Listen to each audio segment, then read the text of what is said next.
So hello guys, welcome back to my channel. और आज का वीडियो काफ़ी इंपॉर्टेंट होने वाला है क्योंकि आज की इस वीडियो में हम बात करने वाले हैं साइंस जी के एमसीक्यू पर ऐसे क्वेश्चंस जो कि प्रीवियस रेलवे एग्जाम में पूछे जा चुके हैं। सो आज हम टोटल ऐसे 50 क्वेश्चन देखेंगे जो रिपीटेड क्वेश्चन है, जो आने वाले एग्जाम के लिए इंपॉर्टेंट है। तो सभी क्वेश्चंस के आंसर आपको अच्छी तरह से याद में रख लेना है क्योंकि ये सभी क्वेश्चंस पेपर में आ चुके हैं। सो गाइस, शुरुआत करते हैं आज के हमारी इस जी के स्टडी की। तो सबसे पहला प्रश्न है, चींटी के डंक में कौन सा अम्ल पाया जाता है? और हाँ, मेरे आंसर देने से पहले ही अपना एक आंसर टिक कर दे और देखें कि कितने आंसर आपके सही हुए थे, ताकि आपकी प्रैक्टिस जो है वो यहीं पर हो जाए। सो चींटी के डंक में कौन सा अम्ल पाया जाता है? सो इसका सही जवाब हो जाएगा ऑप्शन नंबर बी, मेथेनोइक अम्ल। मेथेनोइक अम्ल पाया जाता है चींटी के डंक में। इंपॉर्टेंट प्रश्न है। और जो मेथेनोइक अम्ल है उसी का दूसरा नाम फार्मिक अम्ल भी है। तो कभी क्वेश्चन में ये भी पूछा जा सकता है कि चींटियों के डंक में, तो ये क्वेश्चन तो वही रहेगा, लेकिन मेथेनोइक अम्ल की जगह फार्मिक अम्ल भी ऑप्शन में हो सकता है, तो वो भी राइट आंसर है फार्मिक अम्ल।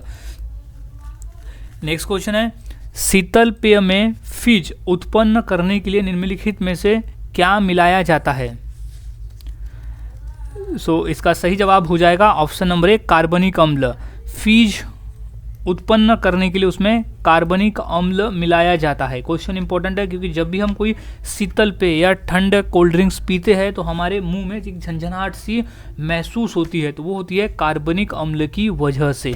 सो याद में अच्छी तरह से रख लेना है। नेक्स्ट क्वेश्चन है, जब कोई छात्र दूध में नींबू की कुछ बूंदें मिलाता है तो कौन सी अभिक्रिया होती है? सो इसका सही जवाब हो जाएगा ऑप्शन नंबर सी, अवक्षेपण की अभिक्रिया होती है। जब कोई छात्र नींबू की कुछ बूंदें दूध में मिलाता है तो अभिक्रिया होती है अवक्षेपण की अभिक्रिया। नेक्स्ट क्वेश्चन है, दही में कौन सा अम्ल पाया जाता है? सो इसका सही जवाब हो जाएगा ऑप्शन नंबर बी, लैक्टिक अम्ल। इंपॉर्टेंट क्वेश्चन है, ये याद में अच्छी तरह से रख लेना है कि दही का जो संबंध है कौन से अम्ल से है? लैक्टिक अम्ल से। सो अच्छी तरह से याद रख ले, लैक्टिक अम्ल, और ये प्राकृतिक रूप में पाया जाता है दही में, लैक्टिक अम्ल। नेक्स्ट क्वेश्चन है, 5 से 8% एसिडिक एसिड को क्या कहा जाता है? सो इसका सही जवाब है ऑप्शन नंबर ए, सिरका। 5 से 8% एसिडिक एसिड को कहा जाता है सिरका। नेक्स्ट क्वेश्चन है, एथेनॉइल एसिड का सामान्य नाम क्या है? सो इसका सही जवाब है option number B, acetic acid. Ethanoic acid का सामान्य नाम है एसिटिक एसिड।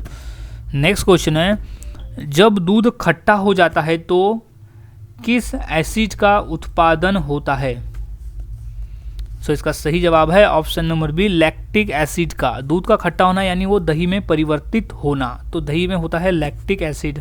सो याद रख ले, लैक्टिक एसिड का संबंध दही से। ये कई बार ये क्वेश्चन अलग अलग तरीके से पूछा जा चुका है। सो बस यही याद रखना है कि जो दही का संबंध है वो लैक्टिक एसिड से है, खत्म।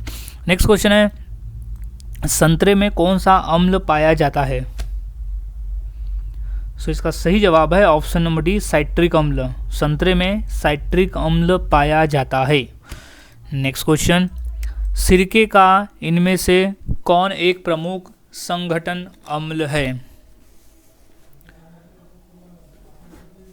सो इसका सही जवाब है ऑप्शन नंबर बी, एसिटिक। सिरके का इनमें से एसिटिक एक प्रमुख संघटन अम्ल है। नेक्स्ट क्वेश्चन है, विनेगर किससे बना है? सो इसका राइट जवाब हो जाएगा option number B, acetic acid से बना है विनेगर। राइट जवाब हो जाएगा एसिटिक एसिड से बना है विनेगर। नेक्स्ट क्वेश्चन है, निम्नलिखित में से कौन सा अंगूर में पाया जाने वाला मुख्य कार्बनिक अम्ल है? सो इसका राइट जवाब हो जाएगा option number B, tartaric acid. Right जवाब है, अंगूर में पाया जाने वाला जो मुख्य कार्बनिक अम्ल है वो है टार्टरिक अम्ल।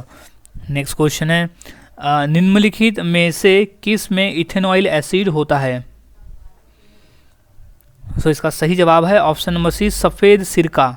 सफ़ेद सिरका में एथेनॉइल एसिड होता है। नेक्स्ट क्वेश्चन, निम्न में कौन सा कार्बनिक अम्ल है? सो इसका सही जवाब है ऑप्शन नंबर ए, सिट्रिक अम्ल। सिट्रिक अम्ल है कार्बनिक अम्ल। नेक्स्ट क्वेश्चन है, सिरके में उपस्थित जैविक अम्ल कौन सा है? सो इसका सही जवाब है ऑप्शन नंबर बी, इथेनॉइल अम्ल। इथेनॉइल अम्ल यहाँ कर देना है, उपस्थित जैविक अम्ल है इथेनॉइल अम्ल है, सिरके में उपस्थित अम्ल। नेक्स्ट क्वेश्चन है, निम्नलिखित में से कौन सा अम्ल लाल चींटियों में उपस्थित होता है? सो इसका सही जवाब है ऑप्शन नंबर ए, फार्मिक अम्ल। फार्मिक अम्ल है लाल चींटियों में उपस्थित। ये क्वेश्चन अभी 2-3 क्वेश्चन पहले भी आया था। सो फार्मिक अम्ल का दूसरा नाम है मेथेनोइक अम्ल। फार्मिक अम्ल का दूसरा नाम है मेथोइक अम्ल, जो कि लाल चींटियों में पाया जाता है, क्योंकि जब लाल चींटी हमें काटती है तो हमें वहाँ पर दर्द से खुजलाहट सी होती है, तो वो फार्मिक अम्ल की वजह से ही होती है। नेक्स्ट क्वेश्चन है, किसमें लैक्टिक अम्ल के प्राकृतिक स्रोतों में से एक है? सो इसका सही जवाब है ऑप्शन नंबर ए, दही। दही लैक्टिक अम्ल के प्राकृतिक स्रोतों में से एक है। नेक्स्ट क्वेश्चन है, पावर अल्कोहल क्या मिश्रित है? सो इसका सही जवाब है ऑप्शन नंबर ए, पी है, पेट्रोल। पेट्रोल और इथिक अल्कोहल का मिश्रण है पावर अल्कोहल। इंपॉर्टेंट प्रश्न है, हाल ही में आरआरबी 2021 में आया था ये प्रश्न। तो पावर अल्कोहल बनता है पेट्रोल प्लस इथिल अल्कोहल के मिश्रण से। नेक्स्ट क्वेश्चन, निम्नलिखित में से इथेनॉल किससे प्राप्त किया जा सकता है? सो इसका सही जवाब हो जाएगा ऑप्शन नंबर सी, गन्ना से। इथेनॉल जो है वो गन्ना से प्राप्त किया जा सकता है, याद में अच्छी तरह से रख लेना है। नेक्स्ट क्वेश्चन है, निम्न में से कौन एक जैविक अम्ल है? सो इसका राइट जवाब है ऑप्शन नंबर डी, ऑक्सैलिक अम्ल जो है वो एक जैविक अम्ल है, याद में रखना है, ऑक्सैलिक अम्ल एक जैविक अम्ल है। नेक्स्ट क्वेश्चन है, क्या सबसे सरल अल्कोहल है? सो इसका सही जवाब है option number D, methanol. Methanol जो है वो एक सबसे सरल अल्कोहल है। नेक्स्ट क्वेश्चन है, इथेनॉल के एक अणु में कितने हाइड्रोजन परमाणु होते हैं? सो इसका सही जवाब है ऑप्शन नंबर सी, 6। इथेनॉल के एक अणु में 6 हाइड्रोजन परमाणु होते हैं। नेक्स्ट क्वेश्चन है, इथेनॉल का सजातीय क्या है? सो इसका सही जवाब है option number D, methanol. Ethanol का सजातीय है मेथेनॉल। नेक्स्ट क्वेश्चन, निम्न में से कौन सा कार्बन यौगिक गुण के किण्वन में बनता है? सो इसका सही जवाब है option number D, ethanol. Ethanol carbon यौगिक गुण के किण्वन में बनता है। नेक्स्ट क्वेश्चन है, इथेनॉल का क्वथनांक कितना होता है? सो इसका राइट जवाब है option number C, 78 degree Celsius. Ethanol का क्वथनांक है 78 डिग्री सेल्सियस। नेक्स्ट क्वेश्चन है, इसमें से क्या इथेनॉइल अम्ल का साधारण नाम है? सो इसका सही जवाब है ऑप्शन नंबर डी, एसिटिक अम्ल। एसिटिक अम्ल इथेनॉइल अम्ल का साधारण नाम है। नेक्स्ट क्वेश्चन है, निम्न में से कौन सा 2 कार्बन वाला अणु है? सो इसका सही जवाब है option number B, ethanol. Ethanol 2 carbon वाला अणु है। इंपॉर्टेंट प्रश्न है, अच्छी तरह से आदमी से रख ले, क्वेश्चन रिपीट हो सकता है। नेक्स्ट क्वेश्चन है, इमली में कौन सा अम्ल पाया जाता है? सो इसका राइट जवाब है ऑप्शन नंबर डी, टार्टरिक अम्ल। इमली में टार्टरिक अम्ल पाया जाता है। नेक्स्ट क्वेश्चन है, टार्टरिक एसिड किसका एक घटक है? सो इसका सही जवाब है option number D, baking powder का। टार्टरिक एसिड बेकिंग पाउडर का एक घटक है। नेक्स्ट क्वेश्चन है, निम्नलिखित में से किस में सर्वाधिक मात्रा में सिट्रिक अम्ल होता है? सो इसका सही जवाब है ऑप्शन नंबर सी, नींबू में। नींबू में सर्वाधिक मात्रा में सिट्रिक अम्ल होता है। नेक्स्ट क्वेश्चन है, कौन सा अम्ल में वृद्धि होने पर मांसपेशियों में ऐंठन आ जाती है?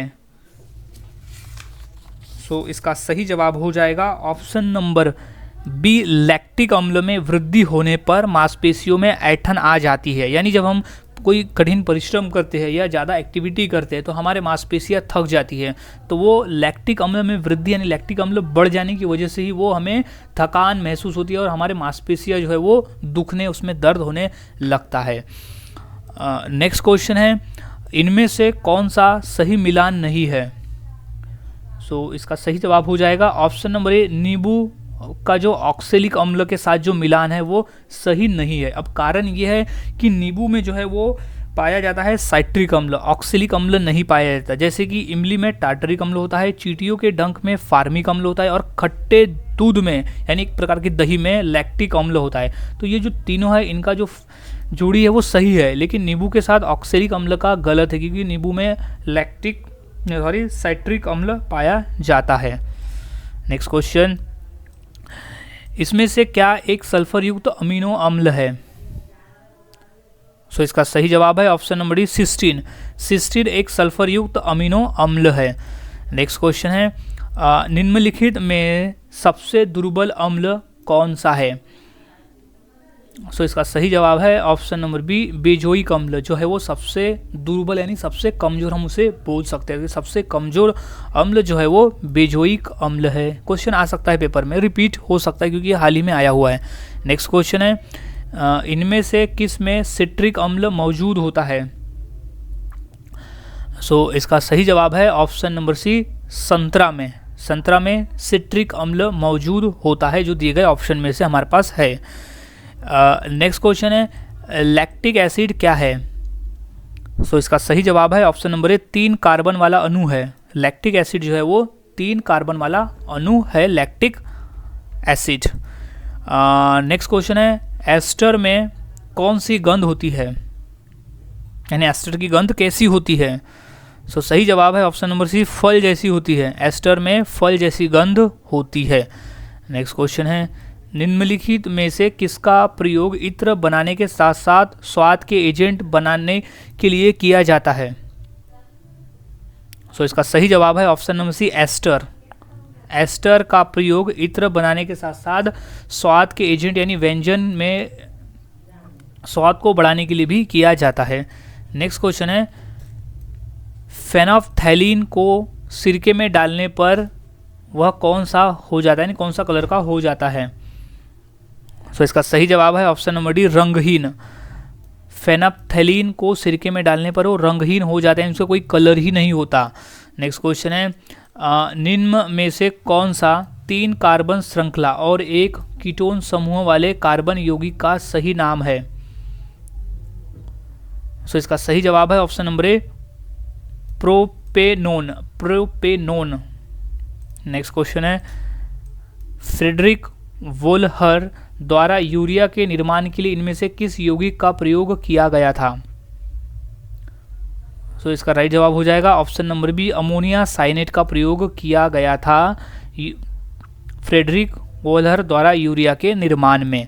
नेक्स्ट क्वेश्चन है, टेबल दानेदार चीनी किस रूप में जाना जाता है? सो इसका सही जवाब है option number A, sucrose. Table दानेदार चीनी सुक्रोज के रूप में जाना जाता है। नेक्स्ट क्वेश्चन है, एक सुक्रोज अणु में कितने कार्बन परमाणु होते हैं? सो इसका सही जवाब है ऑप्शन नंबर डी, 12। एक सुक्रोज अणु में 12 कार्बन परमाणु होते हैं। नेक्स्ट क्वेश्चन है, ग्लूकोज एक कितने कार्बन अणु है? सो इसका सही जवाब है ऑप्शन नंबर ए, 6 कार्बन अणु है। ग्लूकोज एक 6 कार्बन अणु है। नेक्स्ट क्वेश्चन है, निम्नलिखित में से कौन सा जानवरों में मौजूद नहीं है जबकि पौधों में यह है? सो इसका सही जवाब है option number D, starch. Starch जो है वो जानवरों में मौजूद नहीं है जबकि पौधों में यह मौजूद है। नेक्स्ट क्वेश्चन है, अवक्षेपण अभिक्रियाएं एक विशिष्ट श्रेणी की क्या है? सो वो है ऑप्शन नंबर सी, द्वितीय विस्थापन अभिक्रियाएं है। अवक्षेपण अभिक्रियाएं जो है वे एक विशिष्ट श्रेणी की द्वितीय विस्थापन अभिक्रियाएं है। नेक्स्ट क्वेश्चन है, तापन द्वारा की जाने वाली अपघटन अभिक्रियाएं क्या कहलाती है? सो इसका सही जवाब है ऑप्शन नंबर सी, ऊष्मीय अपघटन कहलाती है। तापन द्वारा दी जाने वाली अपघटन अभिक्रिया। नेक्स्ट क्वेश्चन है, निम्न में से क्या उच्च तापमान पर ऑक्सीजन के साथ अभिक्रिया नहीं करेगा? क्वेश्चन इंपॉर्टेंट है, क्वेश्चन पूछा गया था 2008 के पेपर में। सो अच्छी तरह से याद में इसे रख लेना है। सो इसका सही जवाब हो जाएगा option number D, nichrome. Nichrome जो है वो उच्च तापमान पर ऑक्सीजन के साथ अभिक्रिया नहीं करेगा, क्योंकि नाइक्रोम एक उच्च तापमान पर अभिक्रिया नहीं करता है। नाइक्रोम निकल और क्रोमियम की एक मिश्र धातु है, यह अचुंबकीय गुणों वाली होती है। इसका प्रयोग प्रायः प्रतिरोधक तार कुंडली बनाने में होता है, इसलिए उच्च तापमान पर ऑक्सीजन के साथ अभिक्रिया नहीं करता है। नेक्स्ट क्वेश्चन है, रासायनिक अभिक्रिया में अवक्षेप की भौतिक अवस्था क्या होती है? तो इसका राइट जवाब है ऑप्शन नंबर डी, ठोस होती है। सही जवाब हो जाएगा ठोस। नेक्स्ट क्वेश्चन है, एक रासायनिक समीकरण में तीर का सिर किसकी ओर इंगित करता है? तो इसका सही जवाब है ऑप्शन नंबर बी, उत्पाद की ओर इंगित करता है। और एक रासायनिक समीकरण में तीर का जो सिर है। नेक्स्ट क्वेश्चन है, जब कैल्शियम ऑक्साइड जल के साथ तीव्रता से अभिक्रिया करता है तो कौन सा मुख्य उत्पाद होता है? तो इसका सही जवाब है ऑप्शन नंबर डी, बूझा चूना। बूझा चूना का उत्पाद होता है जब कैल्शियम ऑक्साइड जल के साथ तीव्रता से अभिक्रिया करता है। सो गाइज, आज की वीडियो में हमने ऐसे 50 क्वेश्चन देखे जो कि आने वाले रेलवे एग्जाम के लिए इंपॉर्टेंट है, क्योंकि ये सभी क्वेश्चंस पेपर में आ चुके हैं, तो चांस है कि क्वेश्चन रिपीट हो सकते हैं। तो सभी क्वेश्चंस के आंसर अच्छी तरह से याद में रख लेना है, क्योंकि सभी क्वेश्चन इंपॉर्टेंट है। सो कितने आंसर आपके सही हुए थे 50 में से, मुझे कॉमेंट करके ज़रूर बताएं। सो मिलता हूँ ऐसे ही और नए जीके के साथ अगले वीडियो में। तब तक के लिए चैनल के साथ बने रहे, वीडियोस को देखते रहे और इसी तरह से जीके की प्रैक्टिस करते रहे।